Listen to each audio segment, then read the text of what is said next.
that's a better intro. I like it. That's the live intro when we do lives during the day, not on Thursday.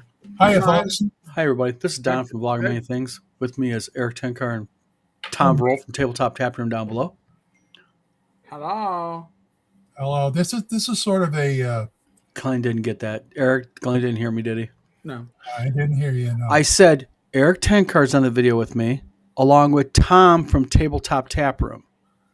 Might as well. You went right over your head. That's because I didn't hear it. Oh, hold on, Glenn. You got to turn your camera off and drop out, and then drop back in and drop out. Sorry, it's an inside joke, folks. It's an inside joke. It's a joke. Yeah, there you go. Yeah, you got to sign out, kick the squirrels in the butt a little bit, and then sign back in. Yeah, and by the way, it's like early Theo's Hammer when Bad Myke tried to go on. Yes. And by the way, just to let people know, the individual commenting in the live stream called Scaleforge is not confused. It is evening where he is at. Other side of the pond, maybe, or other side of the world. Well, that's one of the reasons we do these daytime ones. So you guys, So Brooklyn, welcome. Chopo, welcome. We have a few other people. We got 12 people watching right now. Say hello in the chat. Let us know who you are. Matt, how you doing? Oh boy, lots of things. Not lots of things, but there's a few things to chat about. Let me get the maintenance stuff out of the way first. Buy my book, sign up for my GoFundMe, and now we can go ahead. Okay. I did my diligence. Chad. So basically, WotC, aka Hasbro, is being supposedly sued by their shareholders. And I think that their shareholders don't have. I know I'm sounding like I'm sticking up for WotC, and I am kind of sticking up for WotC because they're basically being sued by shareholders with an allegation through Magic the Gathering that because of WotC's aggressive release schedule of Magic the Gathering product, they are undermining the value of the product. Oh yeah, I forgot all that. Yes. Yeah. Fuse Blower, Mr. Goats. What's her name? Dungeons and Discourse do a video on that. And it's like, what? Well, I got a little background on this morning. I kind of read a little bit and was doing my due diligence. And what I was actually on the phone with my attorney, Eric knows about this, on a different matter, kind of getting some research.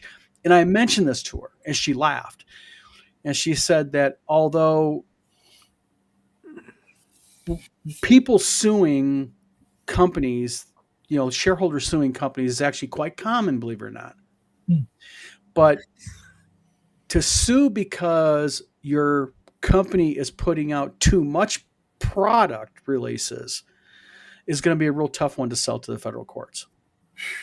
Yeah. Eric, do you want to make too much money? Yes, I'm okay.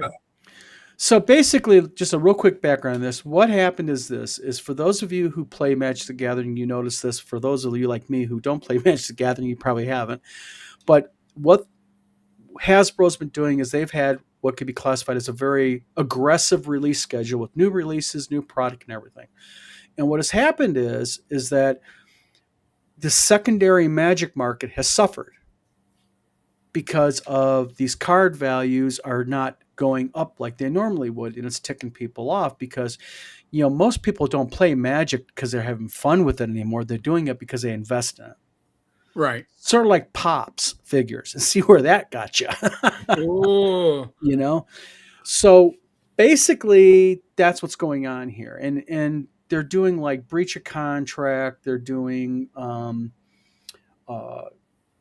unjust enrichment and all these other claims, which is, by the way, not anything normal. That's standard. I'm going to sue somebody corporate. That's what they allege usually in most lawsuits. So Eric, Glenn, what are your takes on this whole thing? Have you done any? I know Magic isn't your thing, Glenn. And I believe it or not, I've been in Magic a couple of times. And I think I got out the right times. And my second wife had a daughter, and I got back into Magic to teach her how to play Magic. She loved it. In fact, I found out that I'm a great Magic teacher, but I suck as a player. Yes. But here's an anecdote. This reminds me of Hanna-Barbera. You know how it reminds me of Hanna-Barbera? Back in the day. By the way, real quick, for those of you who are not 9,000 years old, like the three of us here on the screen, Hanna-Barbera was a major TV producer cartoons. Of cartoons, yes. I mean, okay, fine. Got that out of the way. But anyway, back in the day, in the 60s and 70s, they were selling cartoon series to all three networks when there were just three networks, which means they turned into their own worst competitors. Yes. And the same thing is happening here with Wizards of the Coast. They're going to flood the market so much, it's going to have a negative effect. But how does it have a negative effect other than the collectible card aspect of it? And they don't have a due diligence requirement or a requirement to basically perform on the secondary card market. They have it to their primary product source, and that is, they have a responsibility to the board to perform and to make it as valuable as possible. But what the board, and it ain't the entire board, certain board members are doing, is they're basically suing them, saying you are basically tanking the secondary market by putting out too much product, and that's hurting overall us.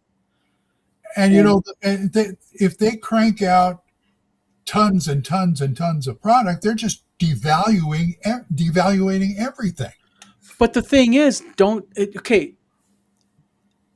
devil's advocate here. All right. Let's say I invest in your book. All right. And you're putting out one book every 6 months. And then all of a sudden you start putting out a book every month.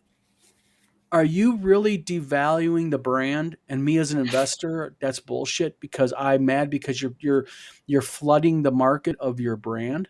And that's basically what they're saying. Well, I think it's a saturation issue. I think the fear is, and we've seen this when it comes to RPG releases. If you release it too quickly, people there's only so much money available for people to spend. Exactly. Right. So at some point, and when you make new releases for Magic the Gathering, it isn't like old releases disappear. They start sitting on shelves if they don't sell out. And then you have a glut. And this is what we had with the D20 license, if you guys remember. Yes. Going back in the day. It was a gold mine until the gold turned to fool's gold. But you see, you're interesting here. You just said something very, very interesting. What's that? Eric just hit the nail on the head here.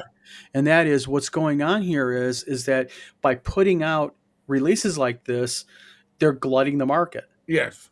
But the lawsuit is not talking about, they're bringing up current market a little bit, but their big crux on the lawsuit is the secondary valuation of Magic. And that's the little paragraph there where it kind of goes from here, where Eric's talking, and it starts to subtly switch to, is Hasbro, and I guess that'll be the question I'm asking of both of you and the people in chat, does Hasbro have an obligation to help, if possible, the secondary valuation of the Magic market? Ooh, that's a rough one. No, that's my opinion. That's my opinion too. They do not. No. But they do have an obligation not to glut the market, not because when you do that, when you saturate it, see, part of the reason why Magic is valuable and that it sells well for WotC is the collectible aspect. Bingo. I'm gonna do real. When I was younger, when I was like 30 years younger, and I was working retail, Hummels were very valuable, and people would buy it to invest in the future.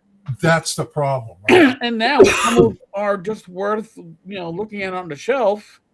What you spent $150 for, you'd be lucky to get $25 on the aftermarket, because the market fell apart due to a large part saturation. Mass saturation. People who just want to collect it to make a profit off of it. Well, It's also like the pops.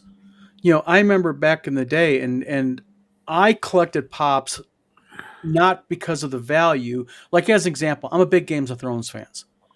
I have above my wall right now, ringing my ceiling, all the Game of Thrones pops. Why? Not because that pop is worth $100 and that one's worth $300 and that one's worth $20. I'm doing it just because I think they're cool. Yeah. And I want Right. to collect them. It's like the Harry Potter ones. I'll admit it. I like Harry Potter. I collected the Harry Potter pops and the Conan ones and the Aliens ones. Right. See, But there's people out there that collect it because they're like, go to eBay. I mean, they go. Right. Give me an example. Beanie Babies. Beanie Babies, big time. I remember coming home. I no joke. I would come home. My daughters, when they were little, I had a job in North Carolina. I'd fly out there every week, and I worked for a company called Carolina Holdings. We did programming for their software. And on the way home, in the airport, I would grab my kids a Beanie Baby, my daughters, and I'd bring them home a Beanie Baby. Well, that didn't last very long, because then you start going to the airport and the Beanie Babies are all gone. It's like, what? Oh, someone came in and bought every one of them today because they became valuable. Yeah, these these are the kind of people that ruin that secondhand market for everybody. Mm-hmm. It's like Pokemon cards, those Pokemon kiosks. Yeah, You see it on YouTube. Does videos where people are going, and these guys will go in, like if Sam's Club or Costco has a sale on those packs, they'll go and they'll literally buy the entire kiosk full. Yeah. It's like people mention on here comics were the same way. Mm-hmm. And another thing that this is when I got out of Magic the last time, was the fact that I didn't like the idea that the tournaments kind of ruined it for me, because cards were constantly going out. They out of print. You can't use them and things like that. And everybody wanted to play tournament. So everybody was constantly revising their cards, which is great for WotC. Right. But if you're going to be a tournament player, which I was not, but I knew, like Gage played Pokemon. He was a tournament player. Same thing. Cards that go out, they take them off you can't use these. Okay, fine. And then 10 more would come in. And that would, to me, that's like, no, but I that's just want to play for fun. But that's the whole nature of the problem I have now with games in general. Uh-huh. And again, I'm not doing the grandpa on my front porch yelling at kids, get off my lawn. Don't take it like this. No, but that's me. Back in the day, I remember I would go and I would buy D&D as an example, not because I wanted to maybe buy one and keep it pristine and one have it for my gaming. Uh-huh. I worry just about my gaming. And nowadays it's becoming, well, and I bow my head in shame when I talk about this, but I remember back probably early 2000s, late 90s, I had a wood grain box that I sold in a garage sale, and I got like $50 out of it. And I was like, yes, a wood grain box of D&D. Nowadays, that box goes for how much? Thousands? Yeah, pretty much. But that's the whole point, because what happened is people are turning it like magic. It has turned into a business. Pokemon, a business. And even D&D, OSR stuff is now a business. Yeah. See, my game collection, I got a pretty big game collection. I've got some priceless stuff in there, like that Deities and Demigods first printing I showed the other show, and other things signed by people. But I use them. I don't serve them. I use them. Well, also you get into like you said, you use them, but like I got accused I literally got accused by a game shop several years ago because I brought a D&D manual in, and everyone knows what I'm talking about, and it had a red inside cover page. Do we know what that is, guys? Oh, yeah, I know. Yeah, and the guy accused me of printing it and faking it because there's no such game. And I'm like, you're a game shop. This guy had a massive OD&D section, classic D&D. You don't know what that manual is? Yeah. I'm not even saying the title on purpose because everybody in here knows what I'm talking about. I do. And Right. the thing is, but that's the problem. That manual alone now garners attention. Mhm. It's collectible. People immediately go, not the fact that, oh, that's a cool book. They go, do you know how much that's worth? Right. And that's the problem with what's going on with Hasbro is, and I really don't want these board members to win. I want them to lose against Hasbro. And the reason why is because I think this will set a very dangerous precedent across the board. All right, but now Well, Sovereign Wolf makes a point here. It goes, it wasn't so much the secondary market; it was No fraud problem. about stocks. Let me Now, find it. it's the last couple of comments. Okay. So here's the thing. I watched the Eidesschloss, and what was alleged is that in quarters where D&D and Magic sales were light, Mhm. suddenly there was another. Let's throw in another release of Magic to pump the numbers up. Now, is that manipulation of their profits? Well, they're making a profit. I don't know if you can manipulate profits, but it was a very interesting graphic that you showed when it showed the number of Magic releases, Mhm. and it steadily went up every year until like 2025, where it fell off the chart. Yes, they're printing money. They are making gold out of nothing. Again, my worry would be you're going to saturate the market because, yes, people will buy until it pops. And I think that is the issue because once it pops, what happened with the D20 implosion? If you're a kid my age, you remember the DC explosion. It was 3 months in the summertime where DC Comics went from 35 cents to 50 cents, and they added extra pages, and it lasted 3 months because the extra their market shrank because there's a limited amount of funds to be spent on comic books at that age, and going from 35 cents to 50 cents meant you were buying less. I got a sneaky suspicion that Magic is going to hit that point if it hasn't already. Mhm. And the issue is, and let's just remember this one too, when it comes to corporate business, a retraction on profits is essentially a loss. And at some point, you always got to show a profit, right? You always got to show you're getting more profit. You're going to hit that point, which legitimately you're not going to be able to maintain that pace. And I think the fear is, aside from Monopoly Go, the big money driver for Hasbro, not just the Wizards of the Coast division, Hasbro is Magic the Gathering these days. Yep. Because physical toys are retreating. Right? That's just part of the market because kids are turning more digital. And it's, a lot of those physical toys are being bought by people like us who go, oh yeah, I want the new Transformer thing for my shelving. Kids are playing with that less, or they need less because much of their time is on the computer, on the tablet, on the phone, whatever.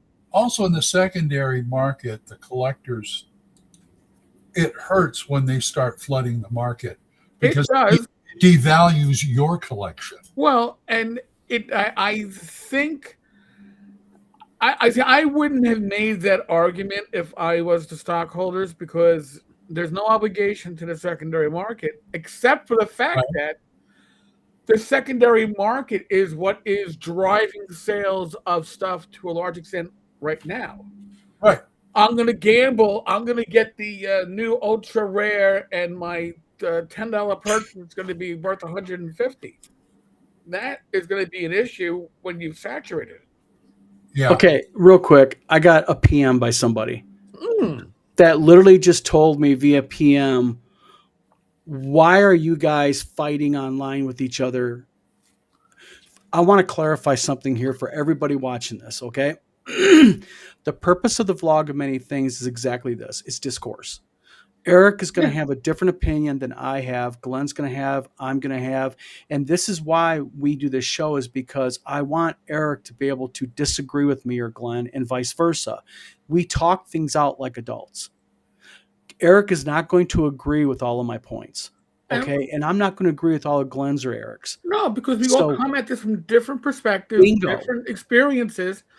And honestly, listen, if there's an edition war, which even an edition war, we're going to end this, and we're going to be right back to talking on Facebook throughout the frickin' day. Yep. It doesn't. But that's something, though, people need to understand. It's very important here, is that the whole purpose of this show, and we've talked about this before, is I wanted to do a show, and originally was Eric and Tom, but now Glenn. We've all agreed that part of the appeal is one of the problems in the gaming sphere, I think, is the fact that too many people create their little islands. And they have a rule. Either you will agree with me or I'm kicking you out of my group, or this or that. I'm the opposite, and so is Eric and Glenn. Guess what? The purpose of this show, like Eric's show even, and even Glenn on his show, was we want discourse. We want people, like Dungeons & Dragons discourse. Yeah. We want people to come on the show and disagree with us. That's why we do interviews like with Ken Whitman. That's why before I did my video, I offered Ken to come on the show. I want people's opinions, and so does Eric and Glenn. So just to clarify, everybody, and to the person who messaged me, I appreciate the question, but there's the long form answer. Well, it'd be a very boring show if Don goes, and this is what's happening. Oh, yeah, I agree. Yeah, that makes a lot of sense. Preaching to the choir. Goodbye, folks. Nice to see you. Yeah, exactly. So, yes, and Fred nails it. Wow, people can have disagreements and be friends. Who would have thought? Me, Eric, and Tom and Glenn disagree about much. Yes. But we're adult enough and friend enough to respect the other person's opinion. And by the way, if you guys don't agree with me, you guys ain't coming back on next week. Yeah. Go pounds. Yeah, and I'm stupid enough to get along with everybody. So. I always take it from the secondary, market. Yeah. Even though I do buy new, and I get hit. I get hit double with the gaming and the movies. Same thing. Yeah. If the studio, like, for instance, one of the biggest collectible movie out there, because it has been off the market so long, was the film Dogma. Oh wow! Can I offer a really? And I sinned. I have a confession to make. What? I've never seen the movie. Neither have I. But oh wow! Well, Glenn has not seen an older movie. No, but I've heard everybody talk about it. But like I said, it was going for hundreds of dollars on eBay. Recently, Arrow Video just released I'm screenshotting this shit. a collectible version, and now everybody who bought it for like hundreds are going like, "You're devaluating my collection." Well, that's going to happen. It's going to happen in movies. It's going to happen in games. It's going to happen all over. I mean, Fuse Blower says a physical altercation would bring more viewers. Actually, me and Eric are going to go ahead and mud wrestle in Jello and peanut butter at WizardCon. I might turn up to see that. Can it be like smooth peanut butter, not crunchy? Yeah, not crunchy. Yeah, not crunchy. That's gonna. Yeah, I'll be there sitting there selling my books. I said, "Okay, would you like me to sign the book or punch you?"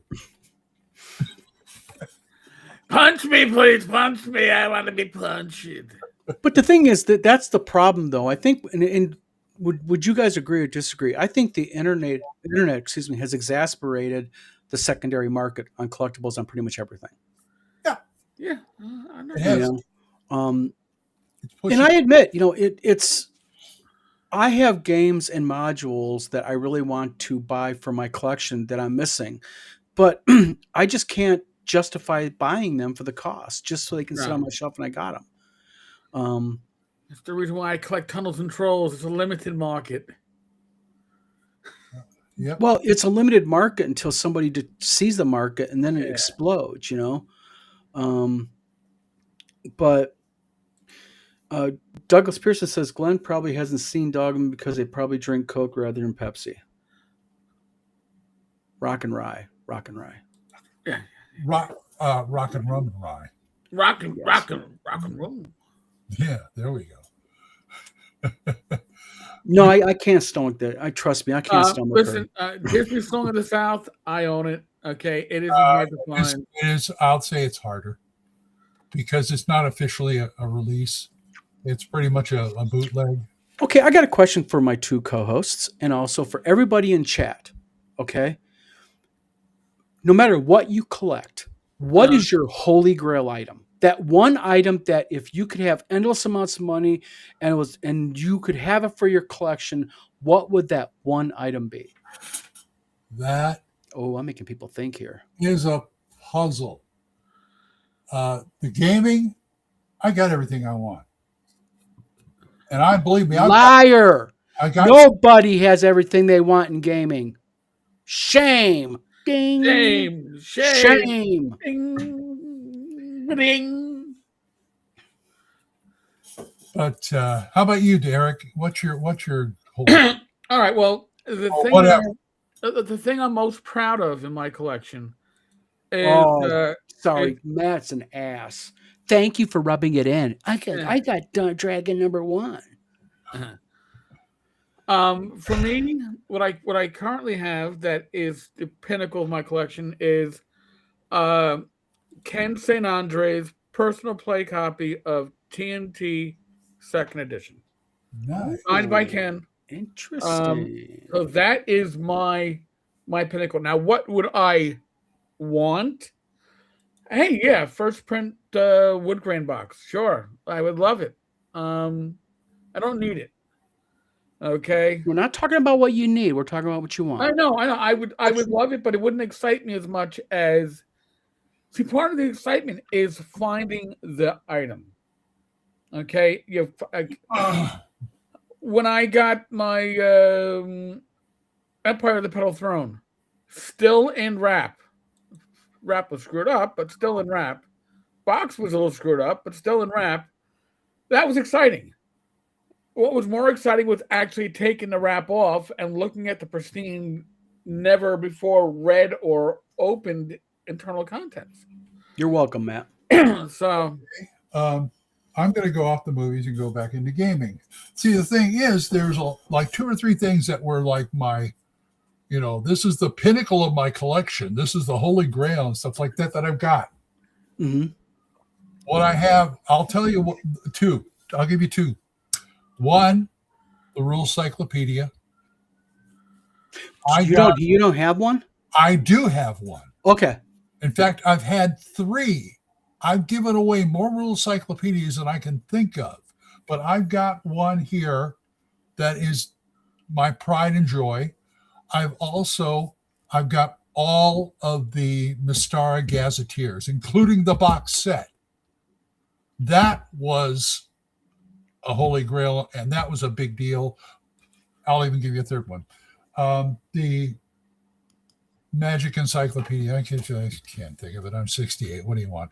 But the second edition, you know what I'm talking about, Eric. The 4-volume. yeah. The second edition. Encyclopedia Magica. Thank you, Encyclopedia Magica, because to me it's second edition, but it is so much more valuable to any edition. And I think that's exactly what it's all about. Is what is it to you personally? Mm-hmm. Like I have 2 holy grails. I have one, and it was an unexpected holy grail. And that is last summer I went down to Tim's house and I was helping him a little bit. And Tim gave me a copy of Castle Gygax. Wow. His personal copy, box set, pristine. And he even wrote he opened up the box and he opened a nice note to me in front of it and put the date on it. And that will always be in my collection. That is my holy grail, unexpected holy grail. Yeah. As far as grails, though, because I do model building and I also do game design and collecting, I have a side grail with model building, and that is the 5-foot-long Millennium Falcon. I want to make one, and sadly, I have one I just got hired to do from an attorney here in Michigan, and I got a problem. Because I know it's going to happen. I'm going to make it for her. and I'm going to want it. And then I got to approach my wife and go, it's only 5 feet long. Like it's like furniture. Yeah. But there's lots of holy grails for me. Like for gaming, like true holy grail for gaming is of There's nothing, I guess. Oh, okay. I kind of disappeared and hopped out. Eric, you run the show. What? I guess you're top. Don't know what happened. No. Just betray me. But my holy grail is more of a collection. I would love to have one of every single AD&D and basic module. okay. I would just like to have every one of them.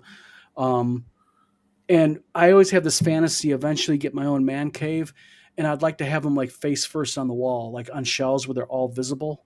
Right. That'd just be so cool. Wouldn't it? Yes, it would be. Oh, real quick.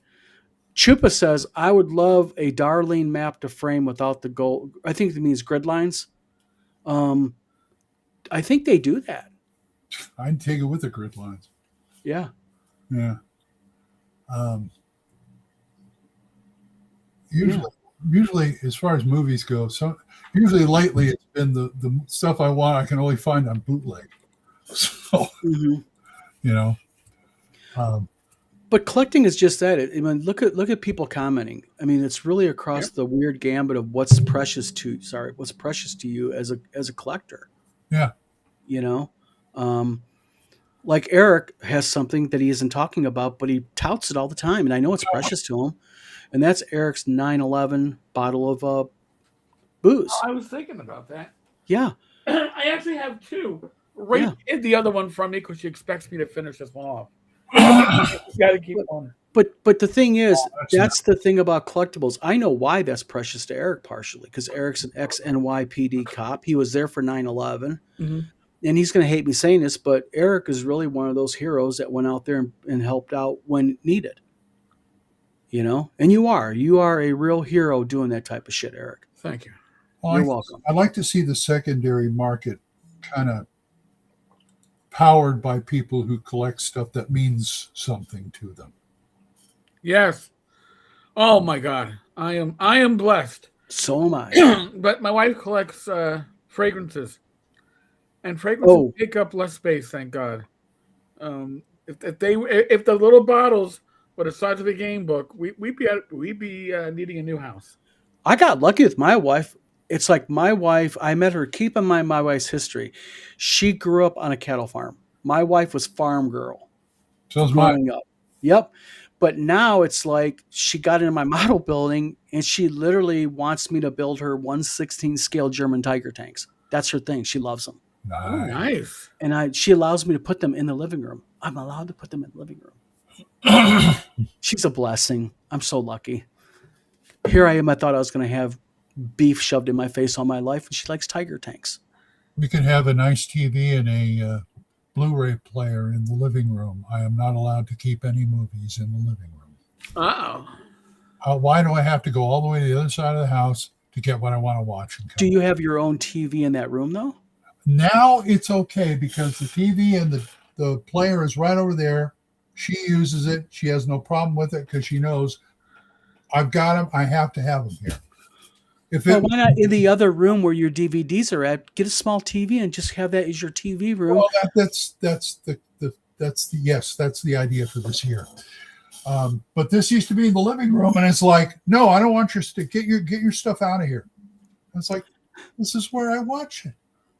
Now to stir some shit. You know, scale forge manufacturing, a 5-foot Millennium Falcon is not easy when you're limited to 250 by 250 by 250. She knows what I'm talking about. That's bed size. You can only print 250 by 250 by 250. Okay. It's a little geekery. Sorry. Fuse Blower says, I got really lucky with the wife stuff. Never got one. I'm free. Yeah. Oh, I'm blessed with my wife. Sorry, I got to tote my wife. My wife absolutely is a gem of a wife and woman. She supports my hobbies. She tolerates me. That alone gives her a gold star. I mean, listen. Well, I got to tell you, I am a picky individual. All right, and I've never would have known known years, but to make that commitment. I didn't get married until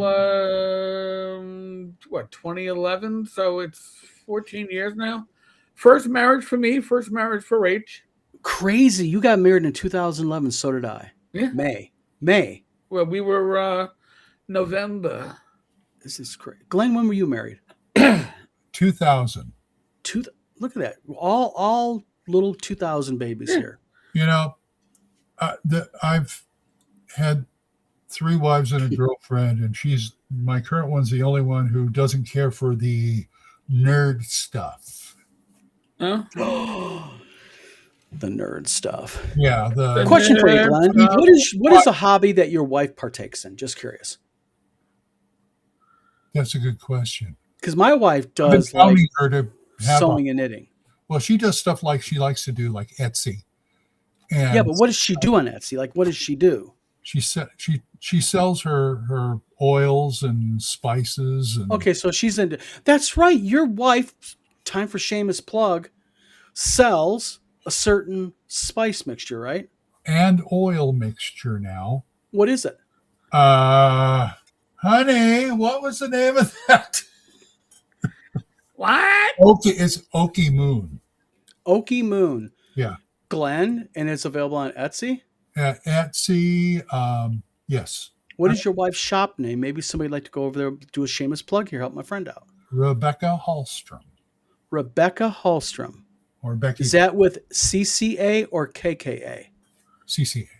Okay, just making sure. Okay. Etsy, Rebecca Hallstrom, search her out, sells awesome spices. I think I was given to him secondarily by somebody else. Eric knows that. Yes. He's had the spices. Yeah. Yes. Douglas Pearson says, New Holy Grail, 1936 songs for the philologists. One was Tolkien. Only 12 or 13 copies exist. Whoa. I got a feeling that's a lot outside my price range. No? One of you guys are buying it for me? No. Fine. My price range too. I can barely get to your con. Come on. Break here. Doug Pearson says, I've been happily married since 1982, and she puts up with my RPG and fantasy and sci-fi habit, which she does not participate in. Truly a blessing. Any wife that supports it. Go ahead, Glenn. Sorry. No, I mean, to her, it's like, I have to support it. I have no choice.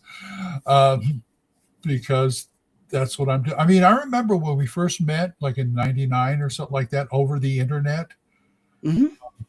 The first thing she said, we talked, and I said, okay, I'll email you tomorrow. I have a D&D game to go. And the next thing I get is like, you said you had a D&D game, a Dungeons and Dragons game to go to.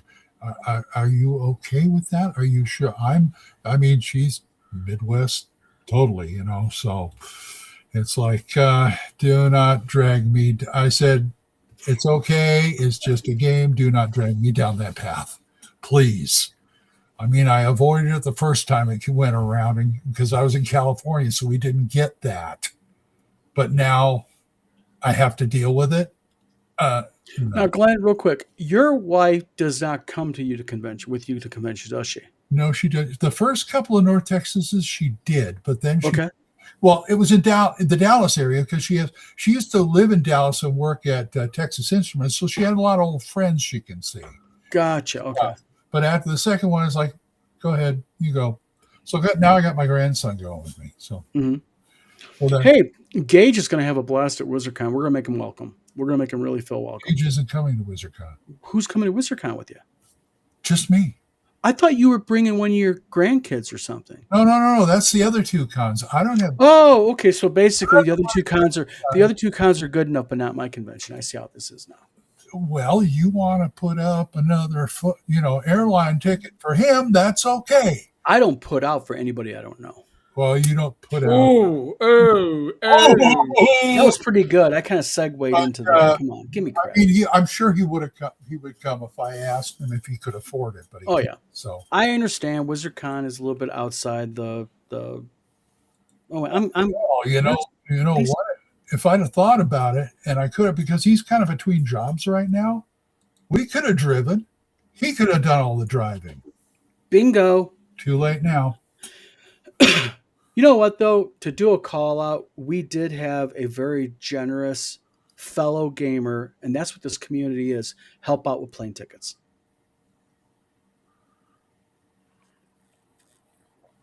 Go on. No, we had a fellow gamer help you out with plane tickets. Yes. Yes, and I asked him about it just to make sure it was okay. But that's the whole point. This community helps out, and what's really going to help out is your GoFundMe then is also going to help with those tickets and help with other things that you need. Yeah. And that's how this all kind of melds together. And And everybody, I'm still going to hold on GoFundMe for $1,000 because yes, whatever I don't use here, I got 2 more cons to go to. So that's going to set me up for the year for all the cons. well, that's going to set you up for the cons, but it also gets you things like your traveling money you need to do. You got to be able to eat. You got to be able to Right, that's what I said. move around. Yes. That's like us. We'll provide you the hotel room. We're trying to help out as much as we can because I want you to be able to come to the convention. But then again, as a convention organizer, giving special guest hotel rooms is kind of like the basics, people. Yep. Not that other conventions don't do that. I'm just learning that. Yes. I mean, Ryan Nicola says, my wife learned Pathfinder 2E just to have another activity to share. So that's cool. She learned something so she could interact. that is so nice. That is. Yes, that is. See, I've had 3 wives and a girlfriend. And aside from Becky, the other 2, I got them into gaming and they loved it. In fact, I talked to my ex-girlfriend before Christmas, and she said, well, yeah, I used to game. I don't do much anymore, but she got into like White Wolf. That's a blast from the past. The vampire and what it's like. Yeah, you're the kind of person that loves that crap. But hey, you're gaming, so I'm happy. Glenn, question. Yo. Douglas Pearson says, just wondering, Glenn, where is your GoFundMe right now? Let me pull it up. I'll put it in comments, Glenn. It's over there in the corner. But yes, Hold on. please. Thank you. But thank you. Yep, you're fine. Let me. See, to me, my relationship to Don right now is like, thank you.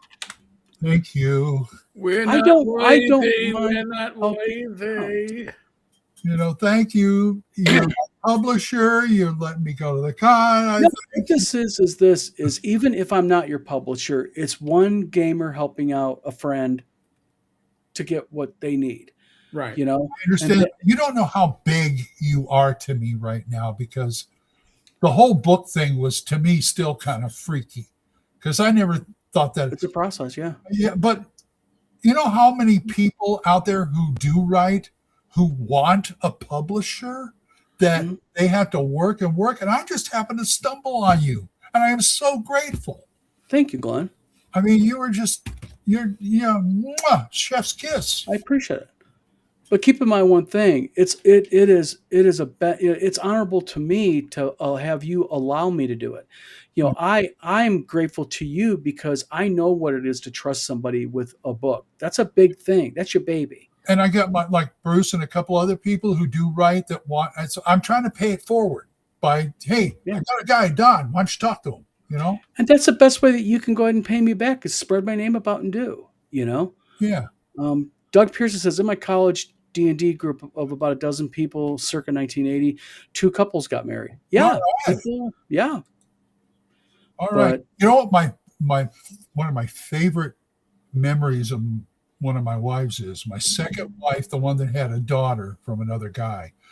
I got them into D&D. This is like one of the few things I like about her. And I think I ran a game for a group. We had a group. We had the first group. Next day we were in Denny's, and they kept talking about what would happen with their characters between games and they were talking about what's going on with their characters outside the games. It's like, yep, there you go. Whoa, this was like blowing my mind. Absolutely blowing it. It was crazy. That showed me that's the first time it showed me the power of gaming. Yeah, there's something about the idea of a game that continues, right? It's a game that you think it. Mhm. And listen, we've had it with other games, diplomacy, which has ruined more friendships, and yeah. I did that a little bit in college, and after like 3 rounds, I was like, I'm dropping out. Like, why? Because I'm gonna kill my friends, and this isn't good. I don't want to go to prison for life. Yeah. But gents, I gotta run. But Eric, real quick, you got to Yeah. go. I know you got to scoop, but real quick, Eric. Yeah. You got some shows coming up this week. What's on the plate for Wednesday, tomorrow night? I don't know if we have a special guest tomorrow night at 8. Then we have our show Thursday. at 8, and then we have another show with the 3 of us. Thursday, Friday. On Friday. And Game then of Health on Saturday. I think Sunday is free. No. Saturday is Gamers Health. Sorry. And by the way, Monday nights Joe is kicking off and Swords of Wizardry Complete campaign every other week. Are we Joe the lawyer? Yeah, sorry, Joe the lawyer. Are we broadcasting it? I don't think so. It would be fucking hilarious if we did. But I'm gonna sit back if it was. I'm gonna drink beer and just watch it and laugh my ass off. It's right now. It's Joe running it, me, Matt Jackson, who's a pisser, and by the way, we've been busting his balls now because he got married in the last 2 years and had no life, and I guess now the leash is loosened, and Tim Short. So we'll see. Okay. And all right, folks. Eric, thank you very much for coming on today. Thank you for having me, man. I'll see you Thursday, Eric. Yeah. Have a good plan, everybody. Sir. Continue watching them. All right. We will. Also. No, I was just thinking, I asked you this before the show. We will possibly have a George DeRosa on the show, who is with it happens again. The Arduin people. I'm just going to say that. The Arduin people. Yes. Emperor's. Sorry, George. Sorry, Jeff. Yep. And Fuseball real quick says Risk is a pretty good table flipper too. Oh yeah. No joke. I used to play Risk with my brother-in-law James all the time. He got so pissed off one day, he literally took the table. It was a card. We were on like a little flimsy card table. He literally took the card table and did one of those classic movie grab and just threw it. Wow. That was the last time I ever played Risk in a card or table game with that guy. I think to me, Risk is probably the game I would play the least. I love Risk. I love the game. Axis and Allies and Risk. Love the game. Thank you, Edgelord. Emperor's Choice. That's the company I was trying to think of. Yep. They've always been good to us. They love us. They've been on the show. We push them. I got everything they practically published, except for the new one thing. That's cool. They've sent me the books. They sent me these huge maps that I should put around here. Get some ambiance. Ambiance. See, I don't do ambience very well because basically, aside from when she's watching TV, I'm the only one in here. It's like nobody's going to see this stuff if I put it up. But you see it. You enjoy it. It's like my computer room here. I've got like right there. I've got my world map. I've got the thing that Darlene gave me right here. She gave me a nice signed map, nice little thing. I got my Yoda right here. And then here is my one that I won at TotalCon last year. That's the 1-of-1. Diesel signed it and drew it. That's only one available in that big. And that's it. I own it. And I got pictures of him with it and everything. And by the way, I occasionally get cash offers for that. Never for sale. That will always be in my collection. Wow, great. I have very few 1-of-1s. My favorite, my friend Jimbo. We used to game Mondays in his basement. Now we're all online, but he had a big table and everything like that. And he would go to like North Texas and buy prints framed and put them up there. But I made like a 4-page huge map of my world, Earth. He hung it up. And it's like, whoa, thank you. Douglas Pearson real quick says, Don, ever play Risk on a map of Conan's Hibernian Age? It's fun. I have never done that. Really? That's actually a pretty cool idea, is to do alternate maps and play Risk with it. The only Risk that intrigued me was they came out with a Lord of the Rings version. Yeah, they did. I can't remember which one. There was two. One of them, it was like you were doing the usual Risk stuff, trying to get the continents, but at the same time, Frodo and Sam were trying to get to Mordor to dump the ring. And you had to, things would happen there that you had to pay attention to while you're trying to conquer the worlds, which I thought, well, that's an interesting little variation. Yeah. And real quick, Glenn, you mentioned something above that kind of got my ears tweaking. And that is, okay, you have a campaign, you have a world, a map. I've seen it for your world. Yep. You know what we should do? And I thought about doing this as a side project. For model building, I put out a book every few years, and it's basically a compilation of people online give me their pictures of their model. And what I do is I take it, I do a little thing about them, about their model, yada, yada, yada. And then I take all the proceeds and I'll do like a charity. I'll donate them like Kids for Models or something. Sure. I think would be a cool idea is to do a larger book, like an 11, like a 8.5 by 11, but do 11 by 8.5, like a coffee table book, and do it where people, gamers, my fellow gamers, submit their map, a little bit about their world, a little bit about themselves, and we do a full color tabletop book. Oh, cool. Yeah. And basically we do that, and then we donate the money to something that is gamer related, like a charity or something. Right. Kind of like when they do that I think I'm going to make a post on social media and ask everybody who would be interested in donating. It's not a cash thing. I'm not asking for money. It would be literally the only thing you're giving me is permission to post images of your map, about you, about your world, a little draft up, and boom. As a matter of fact, this is what they look like real quick. This is one I did for aircraft and stuff. It's just models in general, and I do them in full color, and they're basically, about the model, a little bit about, who did it and all of that. And basically it's legit, and it goes on social, goes up on Barnes & Noble, Amazon and such. Right. And again, the whole purpose of it is to help out. I think that'd be really cool for maps, or even if you it doesn't got to be a campaign world. It can be like a city map or a village map, just a map that you use for your own games that you created. What's everybody's thoughts on that? Anyone got an opinion about? Send it to us. Send your opinions or do it here, whatever. Yeah, to the vlogofmanythings@gmail.com, or you can message me in any way, form, fashion that you find me on social media.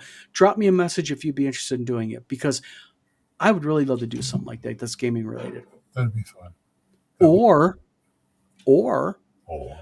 you can submit either a map or a NPC for a game, something different, something uniquely different that follows around. But I think really maps would be cool. Maps are always fun. A campaign world, a simple village, a city, maybe a map of a dungeon level or a map of your castle. Just a map. Yeah, Edgelord King, thank you. I'm doing this. Grab something real quick. Let me show you something. Sure. It has to do with maps. And if I don't kill myself trying to get it. I'm going to write this down. You ever seen these books? Hold on a second. What book? You ever seen these books? Yeah. I got 2 of these. These are gold.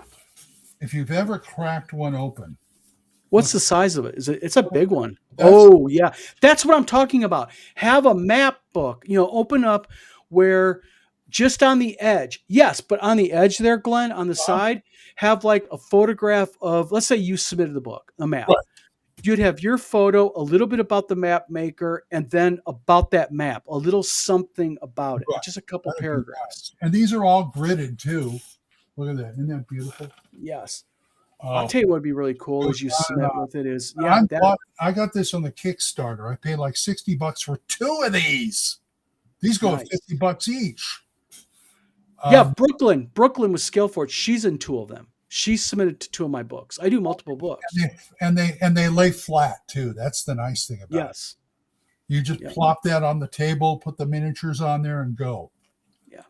You know, but and that's yes, for the thing you're talking about, right? Yeah, yeah. And the presumable question that's going to be asked eventually is, yes, they'd be available in PDF too. Yes, of course. Yeah. Yes. You got to be able to have printed out as you need it. Yeah, exactly. Ever since the internet started and the PDF started, I got to have whatever I have on the shelf. I got to have a PDF. Exactly, Fuse Blower. I think Fluseborough was the one that did mention the Egg Tiger earlier, but yes, yeah, I think he was the one who did that.